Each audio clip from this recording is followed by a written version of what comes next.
A father's 70th birthday. The grand Sterling family dining room, dripping with old money and secrets. At the head of the table sits Ethan, the millionaire heir, with a beautiful woman on his arm. The only problem? She isn't his wife. He told his real wife, Olivia, that the dinner was cancelled. He told his guest, Katerina, that he was separated. He thought he had orchestrated the perfect deception. But he underestimated one person, the patriarch himself. In a few moments, his father will stand, raise his glass, and deliver a toast that will not celebrate a life, but detonate one, exposing every lie in a spectacular explosion of truth. The silence in the Greenwich mansion was a physical entity, as heavy and oppressive as the humid Connecticut summer air. It clung to the damask curtains and settled in the deep pile of the Persian rugs. Olivia Sterling had become an expert in navigating this silence, in distinguishing its many textures. There was the tense, brittle silence of Ethan's displeasure, the hollow silence of his absence, and the one she was currently enduring, the humming, electric silence of his lies. It had been building for 6 months. It started as a subtle shift in the atmosphere, a change in pressure that only she, the long-time resident of his world, could detect. Then came the more tangible evidence. The late nights at the office, a classic excuse so threadbare it was insulting. The scent of a perfume that wasn't hers, a heady, musky fragrance called forbidden nectar she'd once smelled on a patron at a charity gala, clinging to the lapels of his Brioni suits. Then there were the phone calls, hushed and urgent, where his voice would drop to a low murmur the moment she entered the room. He'd end them with a clipped, "Asset management. We'll circle back," his eyes avoiding hers. Ethan Sterling, heir to the Sterling Innovations fortune, was a man who believed his intellect and wealth formed an impenetrable shield. He moved through life with the careless confidence of someone who had never faced a real consequence. Their marriage, once a passionate partnership, had slowly devolved into a transactional arrangement. She managed the household, chaired the appropriate charities, and presented the flawless image of a devoted wife, while he expanded the empire his father, Richard, had built. The love had long since eroded, leaving behind a foundation of shared history and social obligation. But loyalty and respect, Olivia believed, should remain. Ethan was bulldozing what little was left. Tonight was supposed to be a cornerstone event, Richard Sterling's 70th birthday dinner. It was a hallowed tradition, an intimate family gathering at the sprawling Sterling estate, a place of genuine warmth that stood in stark contrast to the sterile opulence of her own home. She had been looking forward to it, to the reassuring presence of her father-in-law, a man of quiet integrity who saw more than he ever let on. But yesterday, Ethan had come home early, a rare occurrence. He found her in the walk-in closet, debating between a classic navy Roland Mouret dress and a more contemporary emerald green design. He didn't kiss her hello. He simply leaned against the doorframe, his posture a study in feigned casualness. "Bad news, Liv," he'd said, loosening his tie. "I just got off the phone with Dad. The chef at the estate has come down with a terrible case of norovirus. They're having to postpone the dinner, pushing it to next Saturday." Olivia had turned, the emerald dress in her hand. "Oh no. Is everyone all right?" "Everyone's fine. Just a precaution. Margaret is in a panic, of course. You know how she gets." He gestured vaguely. "Honestly, it might be for the best. You've been looking a bit peaky lately. All those committee meetings. You should take the weekend to rest. Just relax." The lie was so smooth, so practiced, it almost slid past her. But a tiny alarm bell chimed in the back of her mind. The Sterlings didn't use an outside chef for family dinners. Their cook, Mrs. Gable, had been with the family for 40 years and was notoriously robust. Nor a virus.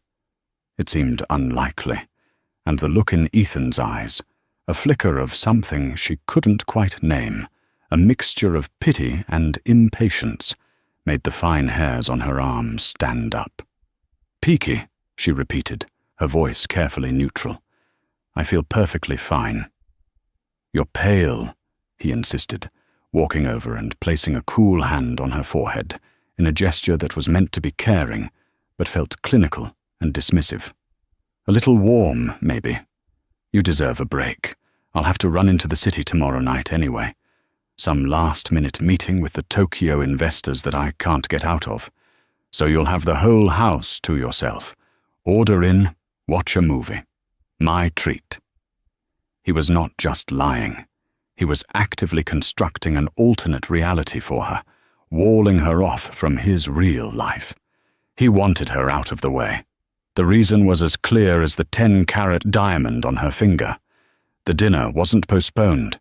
He was going without her, and he was taking someone else. The realization settled not with a bang, but with a cold, heavy certainty in the pit of her stomach.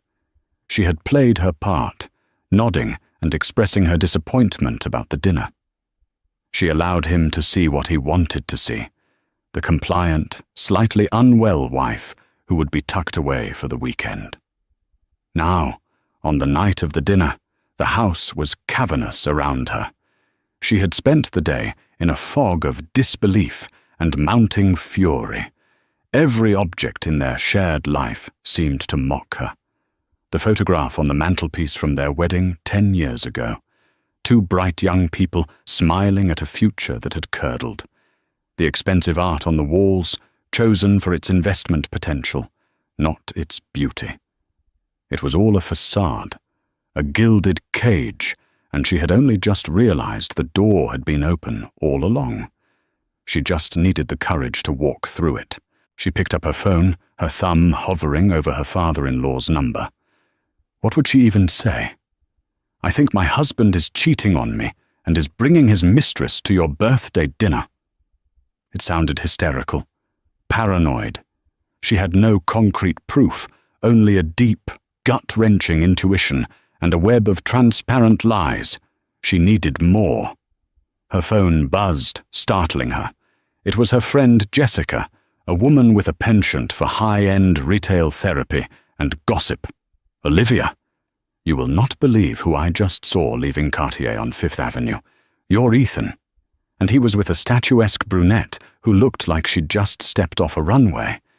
He bought her a necklace, Liv. A ridiculously expensive one from the look of the box. "I thought you were with him." The air left Olivia's lungs. Jessica's words were the missing piece, the concrete block that solidified the foundation of her suspicions. It wasn't just a fling. It was a public statement.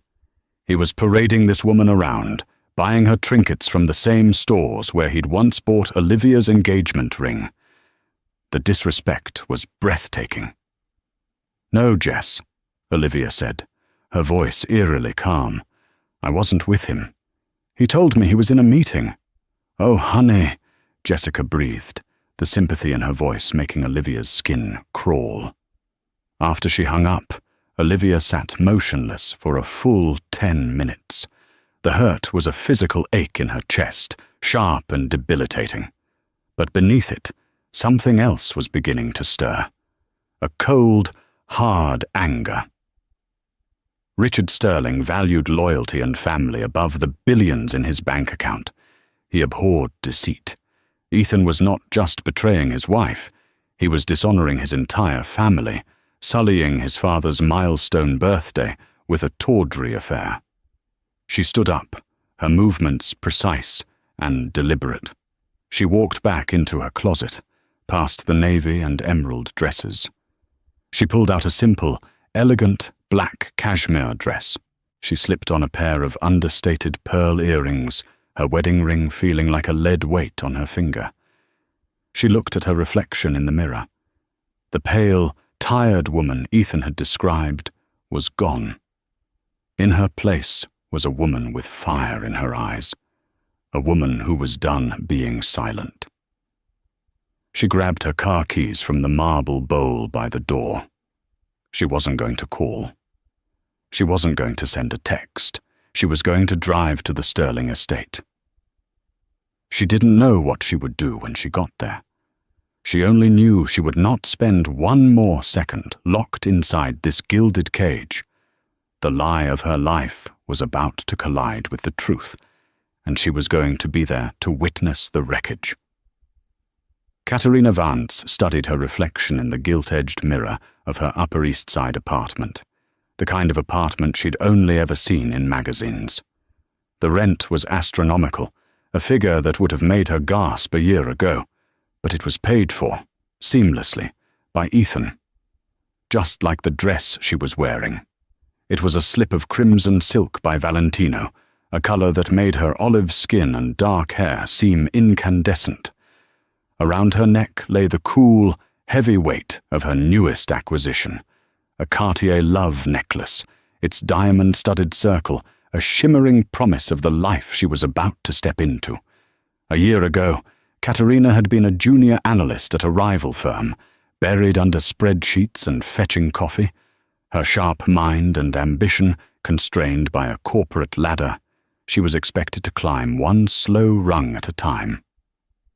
Then she'd met Ethan Sterling at a tech conference in Geneva. He hadn't just looked at her. He'd seen her. He'd listened, truly listened, when she spoke about market volatility and emerging tech sectors. He was handsome, powerful, and utterly captivated by her. The affair had started that night, a whirlwind of 5-star hotels, private jets, and a passion that felt like something out of a novel. Ethan had been honest with her from the beginning, or so she believed. "My marriage is a formality, Kat," he'd told her over champagne at Le Bernardin. "Olivia and I are two different people, on two different paths. We stay together for appearances, for the family. It's been over for years. We're in the process of a quiet, amicable separation. It just takes time with this much money involved." She had accepted this. It made sense. In the world Ethan inhabited, marriages were mergers and divorces were complex dissolutions of assets. She saw herself not as a home-wrecker, but as his future.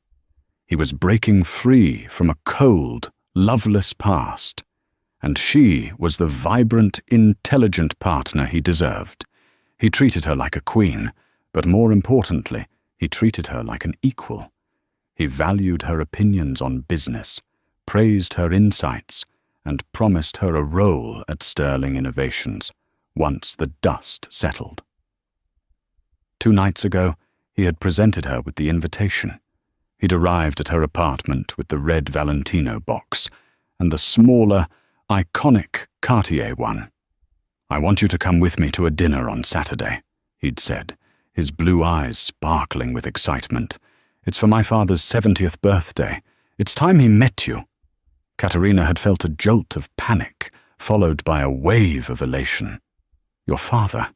Ethan, are you sure? With your situation?" "It's the perfect opportunity," he'd insisted, clasping the necklace around her neck, his fingers warm against her skin. "Olivia is away, visiting her sick mother in California. A sudden thing. It's just going to be my parents and my sister. I'll introduce you as a brilliant colleague from our London office, someone I'm mentoring. But my father, he's sharp. He'll see the way I look at you. He'll understand. It's the first step, Kat, the first step to making us official." The story was plausible, the logic sound. It was a soft launch of their relationship. By introducing her in a professional capacity, he could gauge his family's reaction without causing a scandal. It was smart. It was an Ethan move. She trusted him completely, so she had spent the last 48 hours in a state of nervous euphoria. She researched Richard Sterling, reading articles about his legendary business acumen and his deep-seated family values. He was a titan, a self-made man who had turned a small electronics company into a global technology conglomerate. Impressing him was paramount. She and Ethan had rehearsed her cover story, peppering it with details about fabricated projects and market analyses she was supposedly leading. Now, as the black car he had sent for her purred through the streets of Manhattan and headed toward the pristine suburbs of Connecticut, her heart hammered against her ribs. This was it. This was the night her life changed, the night she transitioned from a well-kept secret to the future Mrs. Sterling. She smoothed down the silk of her dress and touched the necklace, her good luck charm. The driver turned off the main road and onto a long, winding driveway flanked by ancient oak trees. At the end of it, the Sterling estate emerged, a magnificent stone manor that looked like it had been transported from the English countryside. It was bathed in a warm, golden light, exuding an aura of permanence and power. This was real wealth, not the flashy, transient kind she saw in the city. This was a dynasty. The car crunched to a halt on the gravel courtyard. Before the driver could open her door, Ethan was there, pulling it open himself. He looked impossibly handsome in a tailored navy suit, his smile dazzling. "You look breathtaking," he murmured, his eyes sweeping over her appreciatively as he helped her out of the car.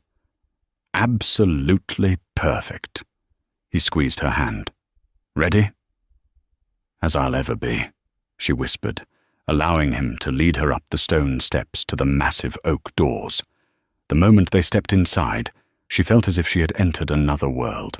The foyer was vast, with a soaring ceiling, a sweeping staircase, and walls adorned with ancestral portraits whose eyes seemed to follow her. An older man in a crisp uniform, whom Ethan introduced as Mr. Abernathy, took her coat with a polite but inscrutable expression. Ethan led her toward a large drawing room from which the low murmur of conversation and the clinking of glasses emanated. "Just relax," he whispered in her ear. "Be yourself. They're going to love you." Her confidence wavered for a fraction of a second. She was an outsider here, a girl from a middle-class family in Ohio who had clawed her way to this moment. The sheer, unadulterated weight of the Sterling legacy was intimidating. But then she caught her reflection in a hallway mirror. The crimson dress, the diamond necklace, the powerful man with his hand possessively on the small of her back. She belonged here. Ethan had chosen her. She took a deep breath, composed her features into a mask of serene confidence, and stepped into the lion's den. The drawing room was exactly as Katerina had imagined it, only more so. A fire crackled in a cavernous stone fireplace, despite the summer heat, more for ambiance than necessity. The furniture was a collection of rich velvets and worn leather, pieces that looked like they had been in the family for generations. Standing by the mantelpiece, holding a glass of what looked like single malt scotch, was Richard Sterling. He was not a tall man, but he possessed a gravitational pull that made him the undeniable center of the room. His hair was a thick mane of silver, and his eyes, a paler blue than his son's, were sharp and intelligent. They missed nothing. As Ethan made the introductions, Richard's gaze swept over Katerina, polite but analytical, like a master jeweler assessing a stone. "Father, this is Katerina Vance," Ethan announced, his tone a little too loud, a little too jovial. "Katerina is one of our brightest rising stars from the European division. She's in town for the quarterly review, and I thought it was a perfect chance for her to meet the family." "Miss Vance," Richard said, his voice a low, pleasant baritone. He extended a hand. His grip was firm, his skin dry and cool. "It's a pleasure to have you in our home. Sterling Innovations is always proud of its exceptional talent." The compliment was perfectly delivered, yet Katerina felt a subtle probe within the words. Talent. He was placing her firmly in a professional box. "The pleasure is all mine, Mr. Sterling. I've admired your work for years. Your strategies on market diversification in the early 2000s are legendary." She had rehearsed the line, and it came out smoothly. Richard offered a small, knowing smile. "It's always a good sign when our people study the company's history. It shows commitment." A woman with soft, elegant features and kind eyes detached herself from a nearby armchair. This was Margaret Sterling, Ethan's mother. She greeted Katerina with a genuine warmth that was a stark contrast to her husband's reserved appraisal. "Katerina, how lovely to meet you. You must tell us all about London. I do hope Ethan is being a proper host." "He's been wonderful, Mrs. Sterling," Katerina said, feeling a bit of her tension ease. But her relief was short-lived. A younger woman who had been watching the entire exchange in silence from a wing-back chair rose to her feet. She had Ethan's dark hair, but Richard's piercing blue eyes. This had to be the sister, Caroline. "Caroline, this is Katerina Vance," Ethan said. Caroline's handshake was brief and cool. Her smile did not reach her eyes. "Vance," she said, her tone flat. "I don't believe I've heard Ethan mention you before, and he mentions everyone he deems important." The jab was subtle but landed with precision. Ethan laughed it off. "Caro, you know I can't keep you briefed on every single one of our top executives. Katerina's work has been instrumental in our fintech expansion." "I see," Caroline said, her eyes drifting down to the Cartier necklace sparkling at Katerina's throat before flicking back up to her face. "Quite an instrument." An awkward silence descended. Katerina felt a flush of heat creep up her neck. Caroline's hostility was palpable. She clearly didn't believe the colleague story for a second. Was it that obvious? Or was she just naturally protective of her brother's marriage? The thought of Olivia, the faceless, absent wife, pricked at her conscience for the first time. She pushed it away. Ethan had said the marriage was over. Caroline was probably just loyal to a fault and hadn't accepted the reality of the situation yet. Richard, ever the master of social dynamics, stepped smoothly into the breach. "Well, I'm famished," he declared. "Margaret, shall we move to the dining room? Miss Vance, I trust you'll find Mrs. Gables cooking a welcome change from London's restaurant scene." He led the way, with Margaret on his arm. Ethan placed his hand on Katerina's back again, a gesture of reassurance, but she could feel the tension in his fingers. He was nervous. The realization unsettled her. The unflappable Ethan Sterling was on edge in his own family home. The dining room was even more magnificent than the drawing room. A long mahogany table, polished to a mirror shine, was set with heirloom silver and crystal that glittered under the light of a massive chandelier. The four of them took their seats, with Richard at the head of the table and Ethan at the foot. Margaret sat to her husband's right, placing Katerina directly opposite Caroline, whose cool, appraising stare was relentless. The first course was served by Mr. Abernathy, a delicate lobster bisque. The conversation was stilted, a carefully choreographed dance around the obvious. They talked about the weather, about European politics, about a recent acquisition by Sterling Innovations. Katerina did her best to contribute intelligently, drawing on the business articles she'd devoured and the talking points Ethan had fed her. Richard seemed to listen intently, nodding occasionally. "Ethan tells me you were the architect of the Helvetia project," he remarked, dabbing his mouth with a linen napkin. "A very aggressive and successful push into the Swiss digital banking market." "I was part of a larger team, of course," Katerina said modestly. "But I was proud to lead the strategy on user acquisition."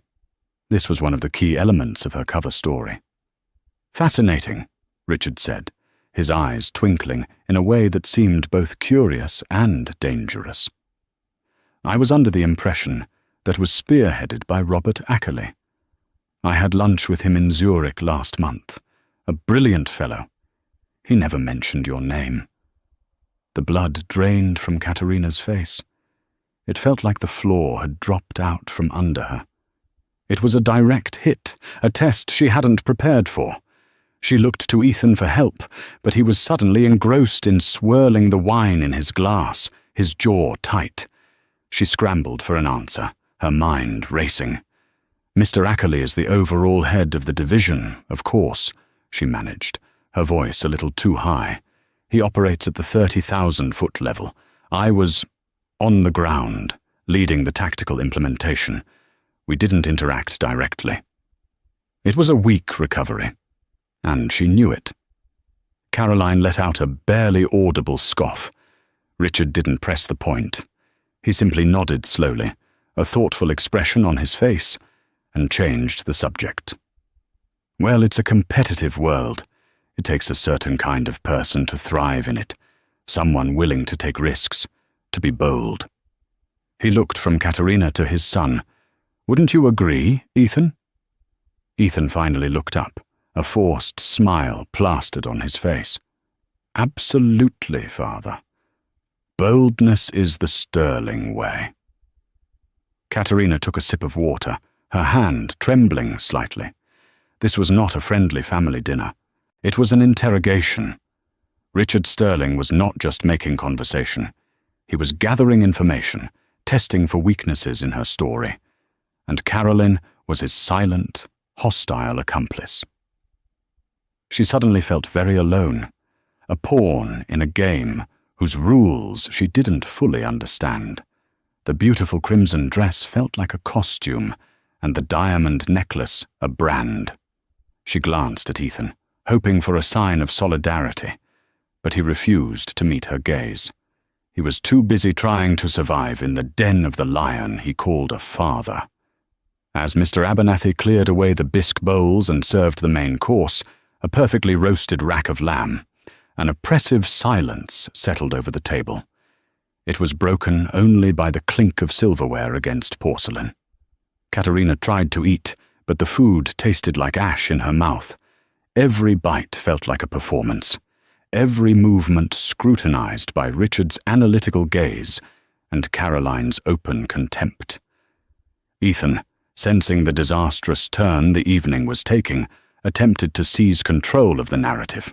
He launched into a monologue about a new AI venture capital fund he was starting, his voice filled with a forced, booming enthusiasm that sounded hollow in the grand dining room. He was performing for his father, trying to project the image of the competent, visionary heir. "And the scalability is immense, father. We're talking about a potential 10-fold return within 5 years. The seed funding is already in place," Ethan boasted, gesturing with his wine glass. Richard listened patiently, his expression unreadable. When Ethan finished, he simply said, "Ambitious, but high risk. You'll need to watch your exposure." It was not a word of praise, but a quiet caution, the kind one gives to a reckless child. The comment seemed to deflate Ethan, who retreated into a sulky silence. It was Margaret who, in her gentle way, tried to salvage the evening. "Katerina, Ethan mentioned you do a great deal of traveling for the company. You must have some wonderful stories. Have you been anywhere exciting recently?" Katerina saw it as a lifeline, a chance to steer the conversation to safer, more personal ground.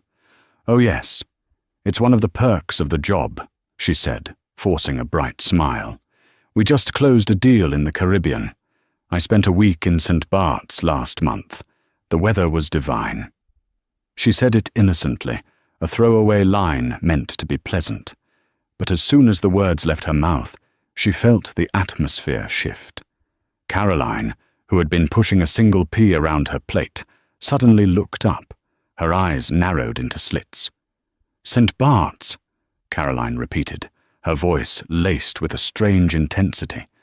"Last month? That's fascinating. Olivia was supposed to go to St. Bart's with Ethan last month for their anniversary, but she had to cancel at the last minute because her mother took a fall. Ethan said he cancelled the trip entirely. He told us he spent the week buried in paperwork at the office. The silence that followed was absolute. Katerina's heart stopped. She stared at Caroline, then her eyes darted to Ethan, whose face had gone pale. He had told Katerina the trip was a company retreat for top performers. Another lie. A stupid, reckless, easily discoverable lie. He had taken his mistress on the vacation he was supposed to have with his wife. The audacity of it, the sheer, arrogant carelessness, was staggering. It must have been a different trip, Katerina stammered, the blood roaring in her ears. A different time. My project was for the fintech division. How strange, Caroline mused, her voice dripping with faux innocence. 2 major concurrent company trips to the same tiny island. Sterling Innovations must own half the hotels there. She took a delicate sip of her wine, her eyes never leaving Katerina's face. The trap had been sprung. Meanwhile, 50 miles away, Olivia was pulling her Mercedes through the familiar gates of the Sterling estate. She hadn't called ahead. She hadn't warned anyone. The raw, visceral need to confront the lie had propelled her forward, driving on pure adrenaline and a sense of righteous fury. After her friend Jessica's call, she had felt a strange clarity. The years of quiet unhappiness, of sublimating her own needs for the sake of Ethan's career and their public image, had coalesced into a single point of action. She didn't use the main entrance. She drove around to the service road that led to the kitchens, parking her car in the shadows by the greenhouse. She knew the layout of the house as well as her own. A small, rarely used door from the west garden led into the library, which adjoined the main dining room. Her hands were shaking as she inserted the old brass key, a key she hadn't used in years, into the lock. It turned with a quiet click. She slipped inside, her soft-soled shoes making no sound on the thick oriental rug. The library was dark, smelling of old paper and leather. Through the thick, carved double doors that led to the dining room, she could hear the faint murmur of voices. She crept closer, her heart pounding a frantic rhythm against her ribs. She pressed her ear to the cold, polished wood. The voices became clearer. She could hear Caroline's sharp, incisive tone, and a lighter, feminine voice she didn't recognize, the voice of the other woman. And then she heard the lie about St. Bart's unravel. Ethan said he cancelled the trip entirely, Caroline was saying. Olivia squeezed her eyes shut. The confirmation was a physical blow, knocking the wind out of her. It was real, it was all real. He had taken that woman to their anniversary spot. The cruelty was almost incomprehensible. Tears of anger and betrayal pricked at her eyes, but she willed them away. This was not the time for weakness. She heard the unfamiliar voice stammer a pathetic defense. Then she heard Ethan's, strained and angry. "Caroline, that's enough. You're making our guest uncomfortable. Let's drop it." A deeper voice cut through the tension, calm and authoritative. "Richards, no. I think your sister raises an interesting point about transparency." Olivia's hand went to the ornate brass handle of the library door. Her mind was a whirlwind. What was she doing? Was she really about to storm into a family dinner and cause a scene of unimaginable proportions? Part of her screamed to turn back, to flee into the night, and deal with this messy, humiliating disaster in private. But another part, a part she hadn't heard from in a very long time, urged her forward. It was the part of her that still believed in the sanctity of family, in the ideals of respect and honor that her father-in-law embodied. Ethan had brought this disgrace into his father's home on his father's birthday. This was not just an attack on her, it was an attack on everything Richard held dear. He deserved to know the truth. They all did. She took a deep breath, the cool air of the library steadying her nerves. Her hesitation evaporated, replaced by a steely resolve. She was no longer just Ethan Sterling's wife. She was Olivia Sterling, and she would not be dismissed, discarded, and lied to. She was not a problem to be managed or a detail to be hidden away. She was a person, a member of this family, and she was walking into that room. With her shoulders back and her head held high, she turned the handle and pushed the door open. The library door swung inward with a soft, expensive sigh, revealing the scene in the dining room as if it were a tableau on a stage. For a moment, no one noticed her. All eyes were locked in the tense standoff at the table. Then, Margaret Sterling, who was seated facing the library, gasped, her hand flying to her chest. "Olivia!" Every head whipped around. The collective shock was a palpable wave that rolled through the room. There stood Olivia, framed in the dark wood of the doorway, a spectre at the feast. She wasn't dressed for a party. Her simple black dress and pale, determined face stood in stark contrast to the festive setting. Ethan was the first to recover, his face a mask of disbelief, quickly morphing into controlled fury. He shot up from his chair, knocking his wine glass, which wobbled precariously before settling. "Olivia! My God, darling, you startled us. I thought you were at home resting." He rushed toward her, his movements jerky and unnatural. "What a wonderful surprise. Are you feeling better?" He tried to take her arm, to steer her away, to absorb her into his narrative and control the damage. But Olivia stood her ground, pulling her arm away from his touch as if it were a hot iron. "I was feeling unwell, Ethan," she said, her voice quiet, but carrying to every corner of the silent room. "But I'm feeling much clearer now." Her gaze swept past her husband's frantic face and landed on the woman sitting in her usual seat. Katerina Vance stared back, her face ashen.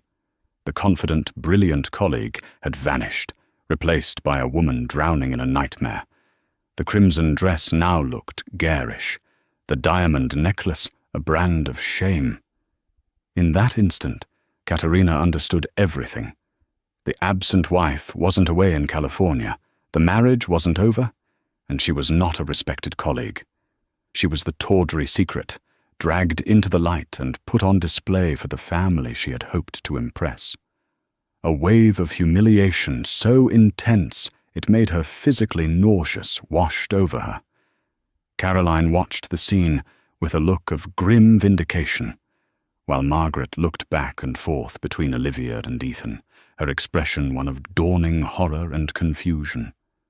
But it was Richard Sterling who commanded the room, even in his stillness. He had not moved from his seat at the head of the table. He simply observed, his face a granite mask, his pale blue eyes taking in his son's panic, his daughter-in-law's steely resolve, and the utter desolation on Katerina Vance's face. He looked at Olivia, and for the first time that evening, his expression softened with something that looked like profound sorrow and respect. He gave her a small, almost imperceptible nod. "Ethan, stop hovering over your wife," Richard said, his voice cutting through the tension like a scalpel. "Let her come in. Olivia, you look like you could use a drink. Abernathy, please fetch a glass for Mrs. Sterling." The calm, procedural command shattered Ethan's composure. "Father, this is just a misunderstanding," he sputtered, gesturing wildly between the two women. "Olivia, Katerina is a colleague, I swear. This is a business dinner. I told you I had a meeting with investors." "You told me," Olivia interrupted, her voice gaining strength, "that this dinner was postponed. You told me Mrs. Gable had norovirus. You told me to stay home and rest because I looked peaky." She recited his lies back to him, each one a perfectly aimed dart. Ethan flinched, his bravado crumbling. He had no defense. He was caught, tangled in the web of his own deceptions in front of the one person whose approval he craved above all others. Katerina, seeing her entire imagined future disintegrate, finally found her voice. It was a choked whisper. "He told me you were separated," she said, looking at Olivia, her eyes pleading for some kind of understanding. "He said you were visiting your sick mother." The two lies, spoken by the two women he had deceived, hung in the air, creating a devastating harmony of his betrayal. Ethan stared, cornered and exposed, his face contorting in a rictus of fury. "Both of you, be quiet," he hissed, his voice low and venomous. He was losing control, the polished facade cracking to reveal the ugly desperation beneath. "No, son," Richard Sterling said, his voice quiet but imbued with an absolute, unshakable authority. He slowly pushed his chair back and rose to his feet. He picked up his champagne flute, the one intended for his birthday toast. The simple action silenced everyone. Mr. Abernathy, who had returned with a glass for Olivia, froze by the sideboard, a silent witness to the unfolding drama. "I believe," Richard said, his eyes scanning the faces at the table, lingering for a moment on his son, "that it is time for my toast." The air grew thick with dread. This was not going to be a celebratory speech. It was going to be a reckoning. Ethan looked at his father, a dawning terror in his eyes, as if he were a condemned man watching the judge put on the black cap. Olivia stood tall, her presence having set the stage for the final act. She had come seeking the truth, and now it seemed the family patriarch himself was about to deliver it. Richard Sterling held the champagne flute aloft, the pale gold liquid shimmering under the chandelier's light. The room was so quiet that the tiny bubbles fizzing in the glass seemed to roar. He surveyed the scene before him. His son, pale and cornered, his daughter-in-law, standing with the quiet dignity of the wronged, his wife, her face a canvas of confusion and pain, and the young woman, Katerina, who looked as if she wished the ground would swallow her whole. 70 years, Richard began, his voice calm and measured, resonating with the patriarchal authority he so rarely brandished. "It's a significant milestone, a time for reflection, a time to look back on what one has built. Not just a company, not just wealth, but a name, a legacy." He paused, letting the weight of the word legacy settle into the room. He turned his gaze slowly until it rested fully on Ethan. A legacy is not built on spreadsheets or stock prices. It's built on stronger materials, on integrity, loyalty, and honor. It's about the promises you keep, especially the ones you make to your family. It's about protecting your name, not just for yourself, but for the generations that come after you. Ethan shifted in his seat, a muscle twitching in his jaw. "Father, perhaps this isn't the time." "This is precisely the time," Richard cut him off, his voice hardening ever so slightly. "Because tonight I have been given a gift, the gift of clarity. So I would like to propose a toast to the truth." He took a slow, deliberate sip of champagne, his eyes never leaving his son. "Let us toast," he continued, setting his glass down with a soft click. "To my son, Ethan, a man of bold initiatives." He picked up a small, leather-bound folder that had been sitting beside his plate, unnoticed until now. He opened it. He is so dedicated to his work that he established a private, unlisted credit account with Amex for client entertainment, an account with a staggering expenditure over the last 6 months. For instance, a charge for 2 first-class tickets to St. Bart's last month at a cost of $22,000, and a week-long booking at the Eden Rock Presidential Villa, a very expensive business meeting.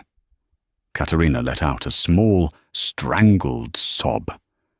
Olivia stood like a statue, her expression unmoving, but her hands were clenched into tight fists at her sides. Richard flipped a page in the folder. Let's also toast to his generosity. A generosity so profound that he signed a 1-year lease on a 2-bedroom apartment at 740 Park Avenue. Not as a corporate asset, mind you, but a personal lease, paid for through a shell corporation. A lovely little nest, I'm sure. The monthly rent alone would cover a junior analyst's salary for a year. He looked directly at Katerina now, his expression not unkind, but piercingly direct, and a toast to his exquisite taste in jewellery. So exquisite, in fact, that he purchased a Cartier Love necklace just yesterday afternoon. The receipt is right here. He paid for it with the same private Amex. A beautiful piece. His eyes flickered to the necklace at Katerina's throat. It seems he couldn't wait to give it to his rising star from the European division. Katerina's hand instinctively flew to her neck, her fingers touching the cold, diamond-studded metal. It felt like a slave collar. Tears streamed down her face, silently tracing paths through her perfect makeup. She had been bought and paid for, and the price tag was being read aloud for all to hear. But perhaps the most impressive feat, Richard went on, his voice dropping to a low, dangerous growl, is his mastery of logistics and deception. It takes a special kind of mind to orchestrate a lie of this magnitude. To tell his wife, Olivia. He turned his gaze to her, and this time it was filled with warmth and deep apology. A woman of grace and intelligence who has been a true daughter to me, that my birthday dinner was cancelled. To invent a story about a sick cook to ensure she would be at home, out of the way, while he brought his guest into this house. He slammed the folder shut. The sound echoed like a gunshot in the silent room. You did not bring a colleague to my home tonight, Ethan. You brought your mistress. You did not come here to celebrate my life. You came to desecrate the principles upon which it was built. You have lied to your wife. You have lied to this young woman. You have lied to your mother, your sister, and to me. You have shown a staggering disrespect, not for our rules, but for our family. You have valued a tawdry, fleeting affair over decades of loyalty and love. You have sullied the sterling name under my own roof, on my own birthday. Each sentence was a hammer blow, systematically dismantling Ethan's world. Ethan, stripped of all his bluster, could only stare at his father, his face a mottled canvas of shame and impotent rage. So yes, Richard concluded, picking up his glass again, a toast to the truth. For it is ugly and it is painful, but it is the only foundation upon which anything of value can be rebuilt.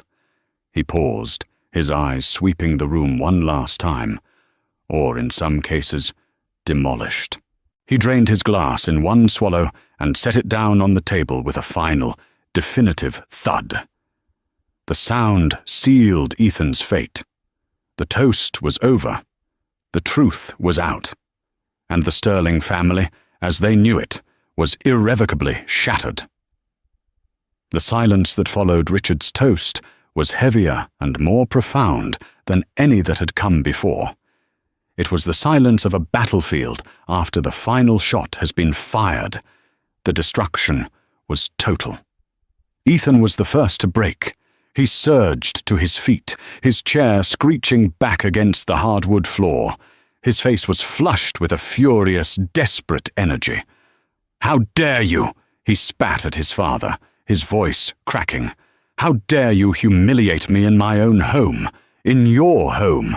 You hired a private investigator? You spied on me? On your own son?" Richard didn't flinch. He met his son's rage with an icy calm that was far more terrifying. "When a cancer grows in a body, you don't ignore it. You cut it out," he said, his voice flat and devoid of emotion. "You ceased to be just my son and became a threat to the integrity of this family and our name. I acted accordingly." "This is about Olivia, isn't it?" Ethan sneered, turning his venom on her. You ran crying to Daddy, didn't you? You couldn't handle your own marriage, so you had him fight your battles for you. Before Olivia could even respond, Caroline stood up. She didn't have to, she said, her voice shaking with rage. We all saw it, Ethan. We saw you. We just didn't want to believe it. But you couldn't help yourself, could you? You had to be this arrogant. You had to rub our faces in it. The family was turning on him, a united front of disgust and disappointment. He was alone. His eyes darted to Katerina, perhaps seeking an ally, a fellow victim. But Katerina was already on her feet, gathering the shreds of her dignity. She looked at him with eyes full of a new, terrible clarity. She saw him not as a charming, powerful savior, but as a weak, deceitful man who had used her as a prop in his pathetic psychodrama. You lied to me, she whispered, her voice trembling but clear. You used me. Without another word, she turned and walked, almost ran, from the dining room, her crimson dress a slash of colour disappearing into the shadows of the grand house. The sound of the front door opening and closing a moment later was her final punctuation. Ethan was now a general with no army, a king with no subjects. He looked at his father, his fury collapsing into a desperate plea. Father, please. There is nothing to discuss tonight, Richard said, his tone final. Mr. Abernathy will show you to a guest room. You will not be returning to the Greenwich house. Tomorrow morning, at 9 a.m., you will meet me at the office. With my lawyers. Your leadership position at Sterling Innovations is terminated, effective immediately. We will discuss the terms of your severance from the company and your disinheritance from the family trust. The words disinheritance from the family trust hung in the air, a death sentence to the life Ethan had always known. It was not just about the money, it was about the identity, the power, the very core of who he was. You can't, Ethan breathed, shaking his head in disbelief. You can't do that. I can, Richard stated simply, and I will. You are my son, and I will always lament the man you failed to become. But you are not a Sterling in character, and that is a failure I will not tolerate. He turned his back on Ethan, a gesture of ultimate dismissal, and walked to Olivia. He gently took her hands in his. They were ice cold. Olivia, he said, his voice now filled with a deep, paternal kindness. I am so profoundly sorry. Sorry for my son's weakness, and sorry that you were hurt so badly under my roof. This house is your home. It will always be your home. The Sterling family stands with you, unconditionally. Tears she had refused to shed in front of Ethan now welled in Olivia's eyes, not tears of pain, but of gratitude and release. In the midst of the worst night of her life, she had found an anchor. She had found her family. 6 months later, the conference room at the Sterling Philanthropic Foundation was bright and airy, overlooking the bustling streets of Manhattan. Olivia stood at the head of the table, confidently outlining a new initiative for funding STEM education in underserved communities. She was no longer just Olivia Sterling, the society wife. She was the foundation's new executive director, a position she had earned through her sharp intellect and a newfound passion Richard had encouraged her to pursue. Her divorce from Ethan had been swift and surprisingly clean. Stripped of the family trust and his executive power, Ethan had little leverage. He had taken a modest settlement and disappeared, reportedly living in Singapore, trying to leverage what was left of his name to start a new venture. No one in the family had heard from him directly. Katerina Vance had also vanished from their world. A week after the disastrous dinner, she had sent a short, handwritten note to Olivia's lawyer. It contained a simple, sincere apology and the Cartier necklace. Olivia had immediately sold it, donating the entire sum to a shelter for women. The Sterling family had been reshaped by the fire of that night. Margaret and Richard were closer than ever, their bond forged anew in the crisis. Caroline and Olivia had developed a deep friendship, a sisterhood born of shared loyalty.